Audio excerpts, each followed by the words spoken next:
नमस्कार। प्रादेशिक समाचार के साथ मैं नैन्सी कुमारी। पहले मुख्य समाचार।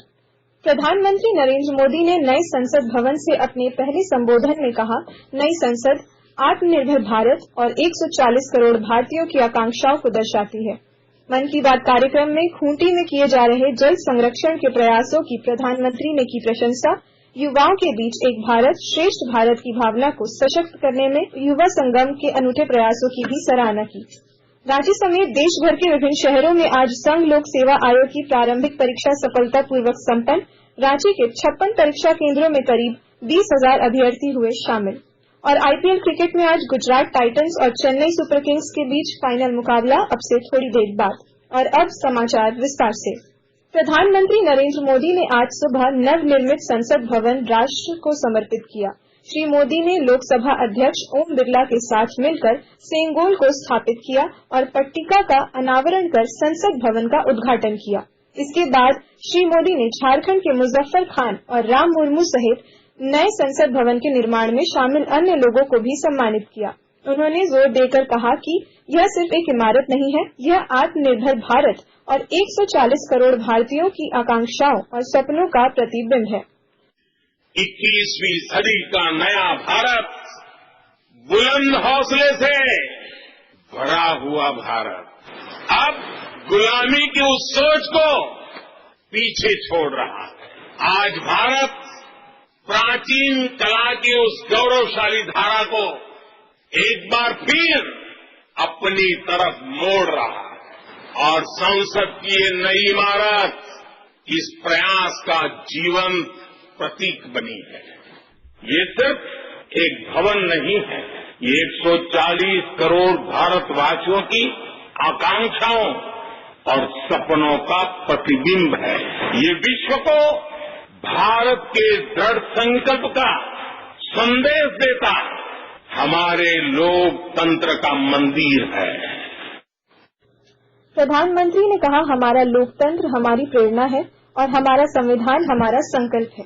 श्री मोदी ने सेंगोल के महत्व पर प्रकाश डालते हुए कहा कि इस संसद भवन में जब भी कार्यवाही शुरू होगी, सेंगोल हमें प्रेरित करता रहेगा। प्रधानमंत्री नरेंद्र मोदी ने युवाओं में एक भारत श्रेष्ठ भारत की भावना को ताकत देने के लिए युवा संगम के अनूठे प्रयासों की सराहना की है। आकाशवाणी से आज मन की बात कार्यक्रम में उन्होंने कहा कि देश की एकता और विविधता को ध्यान में रखते हुए शिक्षा मंत्रालय ने इसकी पहल की है। उन्होंने कहा कि युवा संगम का उद्देश्य लोगों के बीच संपर्क को बढ़ावा देना और देश के युवाओं को एक दूसरे के साथ परस्पर घुलने मिलने का अवसर प्रदान करना है। युवा संगम में युवा दूसरे राज्यों के शहरों और गांवों में जाते हैं। उन्हें अलग अलग तरह के लोगों के साथ मिलने का मौका मिलता है। युवा संगम के फर्स्ट राउंड में लगभग 1200 युवा देश के 22 राज्यों का दौरा कर चुके हैं। जो भी युवा इसका हिस्सा बने हैं, वे अपने साथ ऐसी यादें लेकर वापस लौट रहे हैं जो जीवन भर उनके हृदय में बसी रहेगी। मुझे उम्मीद है कि इन रोमांचक अनुभवों को जानकर आप भी देश के अलग अलग हिस्सों की यात्रा के लिए जरूर प्रेरित होंगे। प्रधानमंत्री ने जल संरक्षण की आवश्यकता पर जोर दिया और इस दिशा में किए जा रहे प्रयासों की चर्चा की। प्रधानमंत्री ने झारखंड में जल संरक्षण के लिए शुरू किए गए अभियान की चर्चा करते हुए कहा कि खूंटी जिले में जल का प्रभावी उपयोग हो रहा है, जहां लोगों ने जल संकट के समाधान के लिए बोरी बांध का रास्ता निकाला है। पानी के सदुपयोग से जुड़ा एक प्रेरक प्रयास झारखंड के खूंटी जिले में भी हो रहा है। खूंटी में लोगों ने पानी के संकट से निपटने के लिए बोरी बांध का रास्ता निकाला है। बोरी बांध से पानी इकट्ठा होने के कारण यहाँ साग सब्जियां भी पैदा होने लगी हैं। इससे लोगों की आमदनी भी बढ़ रही है और इलाके की जरूरतें भी पूरी हो रही हैं।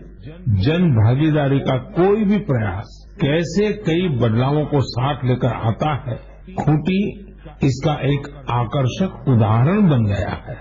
मैं यहाँ के लोगों को इस प्रयास के लिए बहुत बहुत बधाई देता हूँ। झारखंड प्रदेश कांग्रेस कमेटी ने आज नवनिर्मित संसद भवन का उद्घाटन राष्ट्रपति द्रौपदी मुर्मू से नहीं कराए जाने के विरोध में रांची के बिरसा चौक पर धरना दिया। धरने का नेतृत्व प्रदेश अध्यक्ष राजेश ठाकुर ने किया। साहिबगंज में विश्व माहवारी स्वच्छता दिवस के तहत जिले के सभी प्रखंडों क्षेत्रों में माहवारी संबंधी चुनौतियों और जलवायु परिवर्तन मुद्दों पर कार्यक्रम आयोजित किए गए। इस दौरान महिलाओं एवं किशोरियों को माहवारी के दौरान बरती जाने वाली स्वच्छता के बारे में जागरूक किया गया और सैनिटरी पैड का वितरण किया गया। ये कार्यक्रम हजारीबाग, जमशेदपुर और देवघर में भी आयोजित किए गए। हजारीबाग जिले में एटीएम से करीब 1.5 करोड़ रुपए के गबन का मामला प्रकाश में आया है। इसको लेकर जिले के सदर थाना में नामजद प्राथमिकी दर्ज कराई गई है। आकाशवाणी के ताजा तरीन समाचारों के लिए आप हमारी वेबसाइट newsonair.com पर लॉग ऑन कर सकते हैं। ताजा समाचार Twitter handle @AIR News Alerts और Facebook page all India radio news पर भी उपलब्ध है। आप प्रादेशिक समाचार एकांश के ट्विटर हैंडल @AIR News_Ranchi और फेसबुक, इंस्टाग्राम पेज तथा YouTube channel AIR News Ranchi पर भी हमारे बुलेटिन सुन सकते हैं। प्रादेशिक समाचार आप आकाशवाणी रांची से सुन रहे हैं। रांची समेत देश भर के विभिन्न शहरों में आज संघ लोक सेवा आयोग UPSC सिविल सेवा प्रारंभिक परीक्षा का आयोजन किया गया। राजधानी रांची के 56 परीक्षा केंद्रों में करीब 20,000 अभ्यर्थी शामिल हुए। इस दौरान दृष्टि बाधित अभ्यर्थी भी आयोग की प्रारंभिक परीक्षा में शामिल हुए। हजारीबाग और आसपास के क्षेत्रों में पिछले 3 दिनों से बिजली व्यवस्था सामान्य नहीं हो पाई है। 25 मई की शाम करीब 5 बजे आई घंटे भर की तेज आंधी पानी के बाद बिजली आपूर्ति बाधित हो गई है। देवघर में श्रावणी मेला 2023 को लेकर स्वास्थ्य विभाग ने तैयारी शुरू कर दी है और ब्यौरे के साथ हमारे संवाददाता।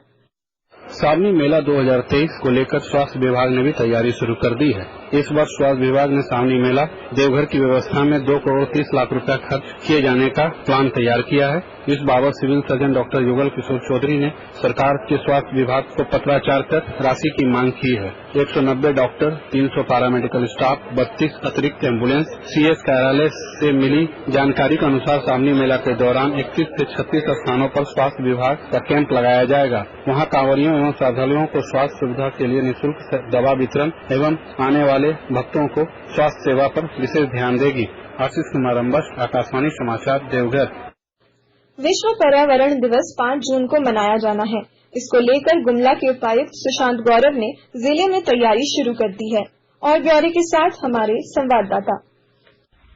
आगामी 5 जून को विश्व पर्यावरण दिवस के अवसर पर पर्यावरण, वन और जलवायु परिवर्तन मंत्रालय भारत सरकार ने मिशन लाइफ पर जोर देते हुए विश्व पर्यावरण दिवस 2023 मनाने की परिकल्पना की है।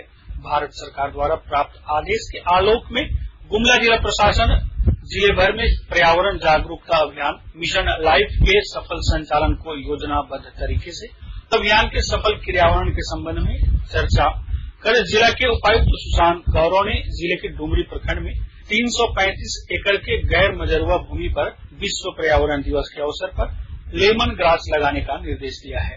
नरेश कुमार, आकाशवाणी समाचार, गुमला।